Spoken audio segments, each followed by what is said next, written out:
What's up, everybody? Welcome into the Pack a Day podcast. I'm your host, Andy Herman. I am so incredibly excited for what I am calling Ben Fennell Fridays. Ben, welcome in. First of all, before we jump into anything, how the heck are you doing? I'm doing well. It's crazy. We're sitting here after week one. We finally have some regular season football to break down. No preseason, no training camp, storylines and soap operas, real football. And there's no better time of the year. But now we need to figure out who everybody is and what's the identity. In week one, was it fool's gold or is this who we are? And I think it's really fun to dive into that, not just the Packers, but every team.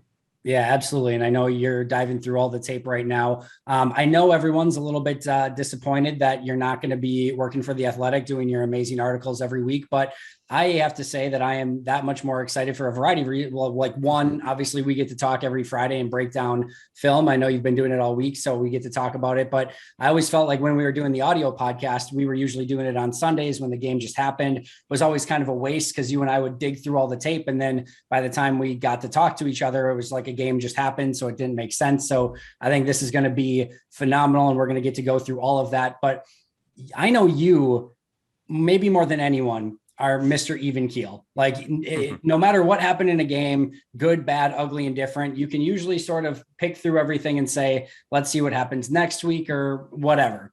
That was about as ugly as a game as you could possibly get. Although I know Baldinger said that the Jets played worse than the Packers did this week. I'd be interested in your take on that. But how are you feeling, Mr. Even Keel, after that one game? And what's your level of concern at this point? Yeah, and a lot of my friends, and we always joke that Fennell doesn't ride the wave. So I never get too high, never get too low, and always try to stay nice and baseline. Yep. It's a little boring. It's a little even Steven, but that's just kind of who I am as a person there. You know, when you're up, it's never as good as it seems. And when you're down, you never feel like you're going to get back up. But when you stay right in the middle there, it's always a nice, safe place to be. But yeah, it wasn't an ideal way to come out, week one of the season. I think there's some silver linings to take away on the tape. But for the most part, 75, 80% of my brain is this was a throwaway game. This is that game that you rally the team together on Monday after practice and you literally bury it into the ground. And, you don't really take a lot away from it. It was disappointing considering the expectations of this team. Right. But, I think this was really not the identity of Matt LaFleur's Green Bay Packers that we've come to accept in a variety of ways. And, talking with Leroy Butler and Gary Ellerson the other day, and they want to know, is the blueprint out on Matt LaFleur's offense? I didn't really feel like this was Matt LaFleur's offense. Nope. So that was kind of my, well, yeah, but initial off the cuff response after watching the film of the offense. Yeah, I thought the exact same thing. Is like that looked maybe a little bit like some of the stuff in 2019 where they carried over from previous regimes, but that looked nothing like the 2020 version of the Green Bay Packers. But I guess, diving into why that is as well, Andy, why do I say that wasn't Matt LaFleur's game planning? For a number of different reasons. Obviously, he uses the run game to establish the offense and open up the pass game. So if you're not going to commit to the run game early and it's pass heavy, that really isn't who Matt LaFleur has been from an offensive philosophy. That's why I say it's a QB-friendly offense. That's why I say Aaron Rodgers was an elite game manager last year, because it's a very quarterback-friendly offense when you have a dominant run game and a lot of the things you capitalize are off play action, you scheme receivers open. This offense is not predicated on dropping back 50 times and having your quarterback make tight window throws. We've seen it done. That's not a sustainable formula. And that really wasn't the game plan going into the Saints game, a Saints team that are going to play too deep, dare you to run the ball, and a Saints team that was a little flaky down the middle of that defensive line. Malcolm Brown gone in free agency. David Onyemata, I think, is on IR or suspended. So all week, we were playing Shy Tuttle, Christian Ringo, and somebody else on that line that wasn't that inspiring. I wanted to run it right up these guys' butts from the get-go and really set the tone. And Andy, what does every team do in July or June when you first get together? You bring everybody and say, what type of football team do we want to be this year? Everyone says physical, dominant, nasty, oppose your will, finish them in the fourth quarter. That wasn't the tone that I saw coming out the gates from this LaFleur's offense. And then just a personnel sense, a guy that has so many different, diverse personnel groupings and formations. They were over 80% 11 personnel. Crazy. That was the third highest personnel group in the entire NFL. he's just not someone that commits to one particular group. It's all about diversity. It's all about being multiple. And that just isn't who LaFleur is. He used 11 personnel, 12 personnel, and one snap of 21. It's just not the game planning and the scheme that we've seen from LaFleur. No, I think Albert Huggins was the other former. I think he spent some time with the Eagles and the Packers along the defensive line. But either way, tackle. Yeah, didn't have the guys to really stop. I'm curious though. One of the things that I thought was so underrated last year, and why Green Bay was so good, was really the strong play of their offensive line. Obviously, David Bakhtiari gone right now. He'll come back eventually. Corey Linsley gone. Lucas Patrick was maybe one of the weaker, I thought he had a nice season, even season, but probably one of the weaker ones of the group. You could maybe say the same thing about a Billy Turner. Now they add 2 rookies in there. You had a strong side of the offensive line last year. I know everyone is already talking about David Bakhtiari left tackle, maybe Elton Jenkins long-term right tackle, which I'm not necessarily against, but I also really do like the fact of having one really strong side of your offensive line. Bakhtiari, Jenkins, and Linsley was that on the left side last year. Now you've had to move Elton Jenkins out to left tackle to boost your pass protection, but now the interior where you want to run up the middle and establish the run isn't quite the same. Again, 2 rookies and Lucas Patrick. Is this something where they can have the same level of success running the football as they have in the past, or are they going to have to throw more and play more hero ball in 11 personnel because they don't have the guys up front? That's a really good question. And I think the left tackle spot is okay. Elton can figure it out. He'll be all right. It's the trickle effect after that. And I don't know how much they expected Lucas Patrick to be fully involved this year. I don't know what they expected John Runyon to do in year 2, or, getting a Royce Newman if he was a legitimate candidate to start at guard when Elton is at left at left guard, and Josh Myers is at center, and everybody's back, So I'm wondering who they really think is going to be that other guard on there, whether it's Patrick Runyon or Royce Newman there. So I was pretty disappointed with Luke Patrick on the film. I think he's certainly a candidate to be replaced and to be improved and upgraded. Unfortunately, he's dealing with that concussion that he took on the last play of the game, which you hate to see that for any player, in a kind of a junk rep out there late in the game. But saying, with the offensive line constructed, can we run the football? And I think yes, Andy. And I'm going to say this. Why? Because this was never a offensive line that just imposed their will on opponents. This wasn't a team that just moved defensive lines off the ball and said, yes, we're going to blast you off on double teams 3-4 yards off the ball and keep coming back for some more. That's not really the Packers' identity. They run the ball. They commit to the run. However, they're not that physical downhill run team. They win the run game through misdirection, smoke and mirrors, eye candy, pre-snap motion, and a lot of it based off of the outside zone run game, which is all about stretching defenses laterally, east and west. So you don't really need that imposing north-south vertical displacement in the run game. So I think you can survive, but it's going to have to be in combination with the jet motions and the bootleg fakes out the back door and trying to capture the eyes and minds of defenders like they did all last year beautifully. And once you give that threat of the run, and just like week 1 last year is the only time they really gave those end arounds and the jet sweeps just to show it, now everybody has to respect it. So I just think once you get that run game clicking and then you start adding all those elements and wrinkles, things will start to take off. And it's really more of a misdirection, eye candy kind of run game than just hey, our guys up front are better than your guys. Yeah. Football is a complementary game, and all the things you just mentioned complement each other. Also, good defense complements good offense complements good defense. This was the most uncomplimentary game of football that I think you're going to see. And I think that's why things are going to be different moving forward, is I think you're going to see things, if one of those things can click, like the offense, just getting things going, I think you'll see them be able to run and pass and keep defenses a little bit more guessing of what's going to come next. And then because they've got points, the defense plays better. And I think everything can come together after that.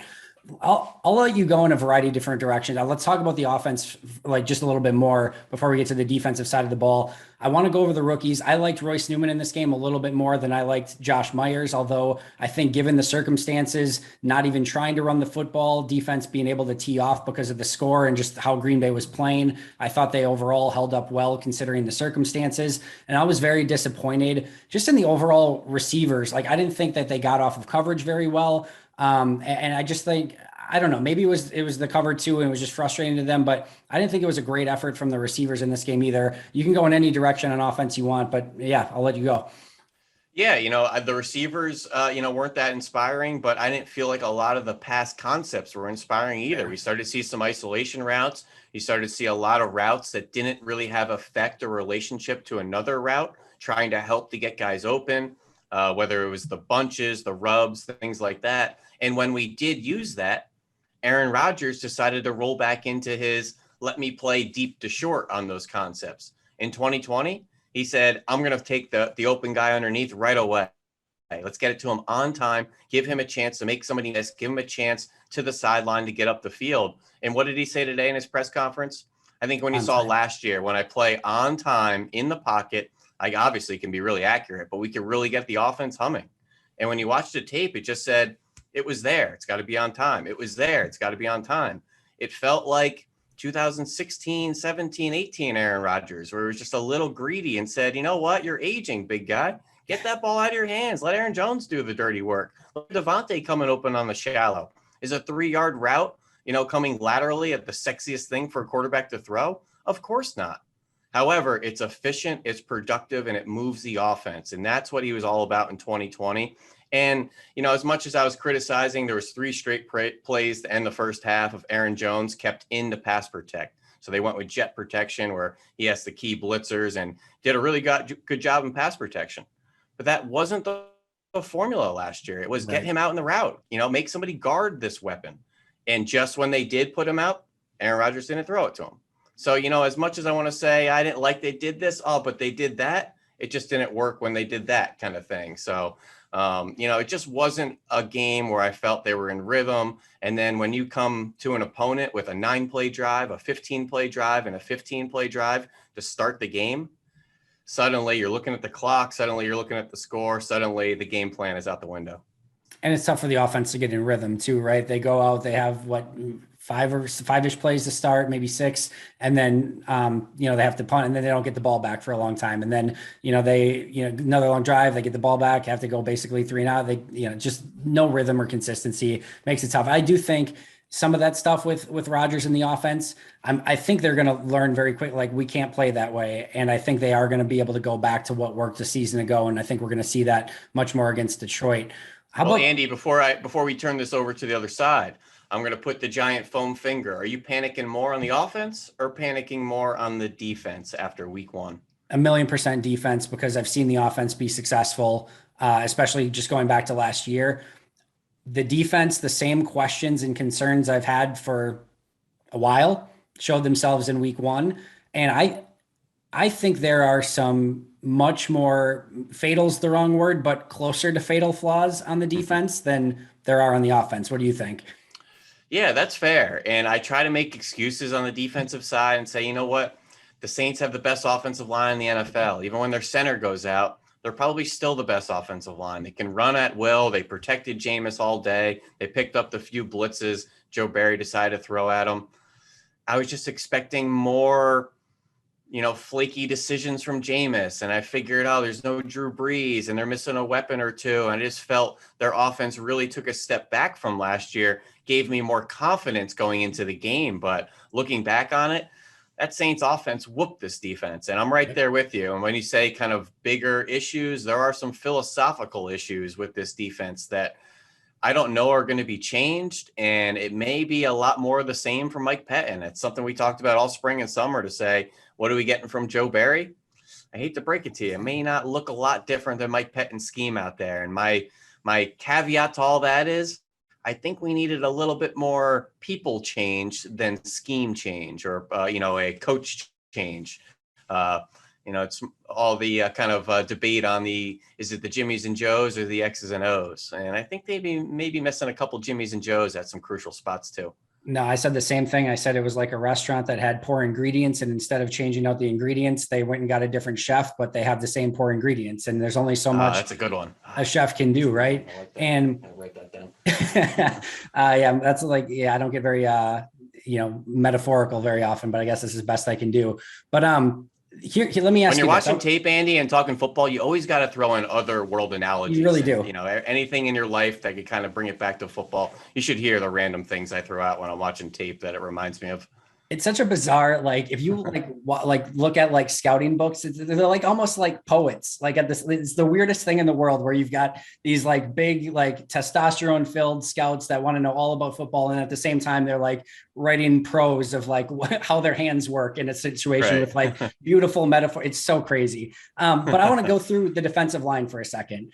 So let's say you have a 6-man defensive line in the NFL, right? And then you have your practice squad. So I'm going to name each defensive lineman, and I want you to tell me, ideally, would they be a number 1 defensive lineman on a team, a 4, a 5, a 6, a practice squad guy? In an ideal situation, where would they be? So let's start with Kenny Clark. Where would he be on your defensive line? I think a Pro Bowl quality 3-tech, in my opinion. I think he could be a Pro Bowl, not quite an all pro, not the top of the top, but I think a Pro Bowl quality, which now Pro Bowl is pretty much cast a pretty wide umbrella. And I say that very intently. Yep. No, I agree. What about Dean Lowry? Fringe roster player, maybe can be the 6th, 7th piece on the back end of a defensive tackle room, not seeing much action in sub packages or on 3rd down. Agreed. Tyler Lancaster? Again, fringe roster guy, probably a primary nose tackle run plugger for an odd scheme, because I don't think he has any ability to single gap or get up the field. Right there with Dean Lowry, but just a smidge less versatile Dean. I think Dean can play some 3-tech, play some 5-tech. He has shown some ability to, play the boot out in space and stuff like that. I trust Dean a little bit more than Tyler. Agreed. Kingsley Keke?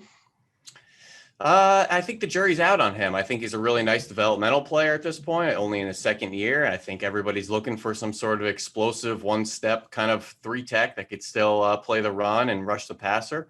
He's a guy that you want to keep in the back end of your room and find ways to get 10, 12 snaps and figure out what you have. I agree with that too. I think, 10 to 12 back end, I think, is a good role for him. Rookie TJ Slaton, not maybe what he's going to be, but rookie TJ Slaton.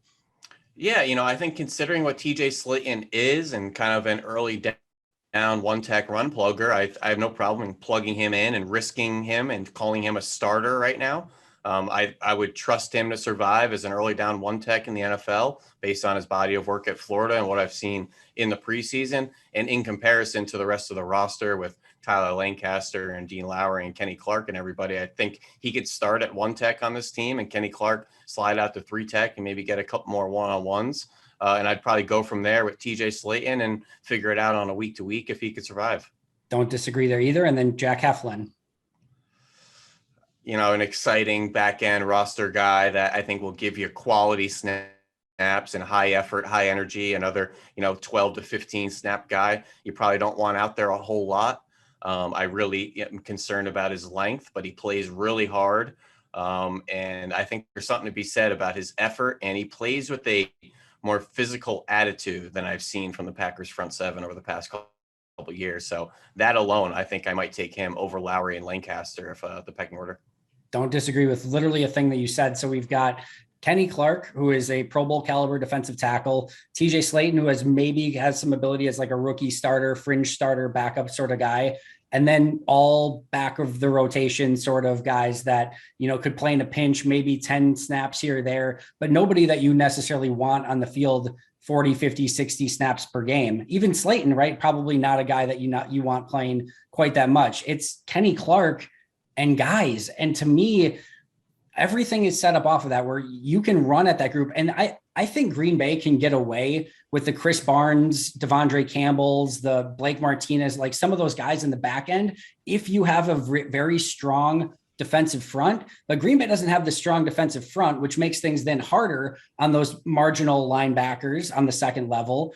Then you're getting into short down and distances. You get into some of those short down distances. Now it makes 3rd down so incredibly hard. And oh, by the way, if you get into 3rd and long, you don't have any hesitancy attacking either Chandon Sullivan or Kevin King on the field. I don't know. I'm very concerned after. I know it's one game, and we can burn the tape and we'll see what happens. And maybe this all sounds ridiculous a couple weeks from now or longer than that, whatever. But I don't know. I think they have some serious flaws on defense that I don't know how you fix with the personnel they have. Yeah, it's really interesting to put it like that because you can't be both. You can't be soft, and this is more of a grand picture of the defense. You can't be soft schematically and soft personally. And I think this is a soft scheme defense. And what I mean by that is you're playing a lot of zone, you're keeping it in front of you, not a lot of blitzing.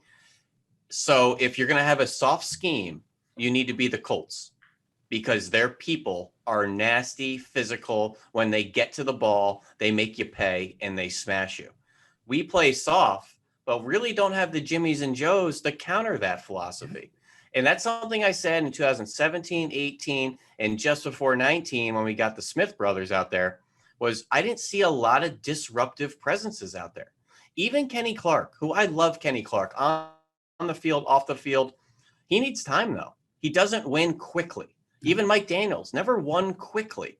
And that was the great thing about seeing Zadarius Smith. I finally saw somebody that disrupted what the offense was trying to do by winning quickly, explosive movement patterns, being versatile. And I'm just seeing more of that 2017-18 type of feel with the front seven of it just not being disruptive. Nobody's getting off the ball quickly and getting a knockback and throwing off a blocking scheme. And if that doesn't happen, that's okay.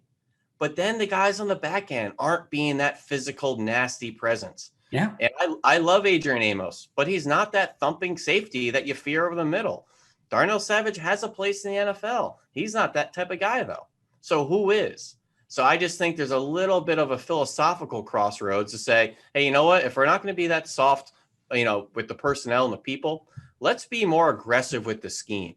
Let's blitz more, let's run blitz, let's crash into backfields and really try to dictate some action and disrupt offenses. Because if you just sit there with your hands in your pocket, you're going to get lit up every week in this league. No, I totally agree. I know that the score and how the Saints were playing and not being able to stop people on early downs played a part, but it didn't seem like there was much creativity. Like you said, a lot of the same concepts we saw from Mike Pettin, which we both expected, but yeah, it was frustrating to watch, and it's going to be interesting to see how they counter and play this week against a Lions team that doesn't have the top but we would have said the same thing about the Saints a week ago. Other than Kamara, there's nobody that scared you on the Saints, and now it's maybe Hawkinson. Their running backs played well a week ago, but it's not all that different. So Andy, if the Packers don't win by 20 points on Monday night, I think literally if they win by 15. I think that will be more concerning than week one. This Lions team is so bad. They're awful. Honestly, they should run for 250, 300 yards and win by 20 points. Both sides of the ball are atrocious. I really think Aaron Rodgers should have one of those 12 for 15 games for 200 yards and 3 touchdowns, all off play action, and run it right up the butts of these guys. If Matt LaFleur watched the Lions defense and saw the absolute flaming dog poo that Jamie Collins put on tape last week, he's going to run it every play. They're putting cornerback Afatu Melifanu, corner from safety, at dime linebacker. If it's 3rd and 6 and I see him at dime linebacker, I'm running inside zone right at this guy. So if it's 3rd and 6 and we pick up 5 running the ball and all the fans are going to be like, what are we doing running on 3rd and medium? I'll take the heat for that one. All right. So you send my tweets to at Ben Fennell _NFL. Okay. And then go for it on 4th and 1 anyway. So, right, especially if Malafon was still on the field, but they might need him at corner this week, to be honest. They're so thin at corner too. We got to get out of here pretty quick, but any other thoughts on the defense? I know Darnell Savage wasn't maybe one of the top players on your list this week. I thought there was some not so great stuff on tape, but what are your thoughts there? It was just kind of a step back and just saying his splash highlight plays really overshadow his collective body of work. And his collective body of work isn't that impressive. And I mean, there's just lacking consistency with a lot of players, whether it's Kevin King, Darnell Savage. Go look at their PFF pages. Their grades are like Christmas trees. There's all sorts of reds and greens and yellows and orange. Inconsistent, high variant play makes it really tough to win week to week and then to evaluate your players week to week, month to month, year to year. Because Kevin King's made some big plays in this league. He's given up a bunch. Darnell Savage, half the community thinks he's a Pro Bowler, half the community thinks he stinks. These types of high variant players are just so dangerous. And when I was just watching him this past week and I saw him a little passive, there was a couple run plays and actions to the alley where he's just a little passive to put his nose in there. And that's just going off the same thought that I had to say, if he's not going to be that forcing and thumping safety, and he really isn't that savvy in man coverage, and he doesn't tackle well in space, what do we do with this guy aside from being a great cover one robber and a slot blitzer where he's made a lot of his plays? So I just have a lot of issues with who he is as a player, but he's an explosive player, has great explosive movements, closing speed, quick in and out of breaks, the short area quickness, the read and react stuff, zone coverage, eyes on the quarterback, all those things that kind of play into robber roles and blitzing roles. But as far as my safeties, I need you to be a thumper. I need you to be a secure tackler. And when you see three guys around a ball carrier and you're that fourth one coming in, to finish him and push him backwards. And I just don't see that attitude from the Packers defense, particularly from 2-6. I agree with everything that you're saying here. I think the big thing that now you've convinced me of is I feel like this defense has to play more aggressive. I feel like I don't think they have a thinking man's defense. I see too much pointing one way or the other. I don't think the communication is all that great. I think there's breakdown. I saw more breakdowns on the back end than what got taken advantage of on the film, which was concerning. I don't think this defense has like that, just that one player who's going to have your intense mentality and he's going to raise everyone's level around him. I think it's up to the coordinator to be more aggressive. And here's the thing, right? In a way, I feel like you don't have much to lose. Like I would much rather give up at this point an explosive touchdown than a 17 play drive that also screws up the offense and keeps Aaron Rodgers off the field for, 12 minutes of game time. Like, and maybe in the process, instead of them going 3 straight drives, if one of those turns into a turnover or a big sack that can get you off the field on third and long, like I know that it's not going to be perfect, but I think they have to play more aggressive. And a lot of defensive coaches on Saturdays and Sundays are having really philosophical issues with defense is broken. Man coverage is broken. We need to figure something out. But if we play zone, we're just giving up completion after completion after completion. If we play man, it's just risky. Yeah. So they're seeing a lot more teams say, let's play zone. Let's play safe. Every now and then, though, you see the Wink Martindales in Baltimore and say, what, screw it. Third and medium's long. We're going cover 0. We dare you to get it out before we get there. We're going to get beat over the top once or twice a game. It's going to happen. But most of the time, we're going to disrupt and force you into a bad decision. Listen, everything has pros and cons. If there was a defense that covered everything, everybody would play it every snap, and that would be lovely. But just remember, everything has a pro and a con. So while one accentuates one thing, it's going to lack in another area, and it's all kind of a give and take. Just don't call that cover 0 in overtime with Zay Jones and Derek Carr on the field and lose the game, I guess. But no, Ben, any final thoughts before we get out of here? I know you've been crunching the tape everywhere. I'll give you the floor before we head out. No, I have nothing. It's been great to catch up with you, Andy. I hope we get a win on Monday night here. I'm expecting a dominant performance, just like week 2 last year. Packers ran for 259 rushing yards in week 2 against Detroit as well. Also at home, most rushing yards this team has run for in 18 years. I think they're going to break that on Monday night. I want to see 300 on Monday night against this Lions defense. I am all 1,000,000% for it. I can't wait. These are going to be amazing every week to go back and break down the film. Can't wait for Ben Fennell Fridays moving forward right here on the Pack a Day podcast. If you haven't subscribed already, what better time than to do it now? Ben, thank you so much. I will talk to you in a week, but until next time, and as always, go Pack, go.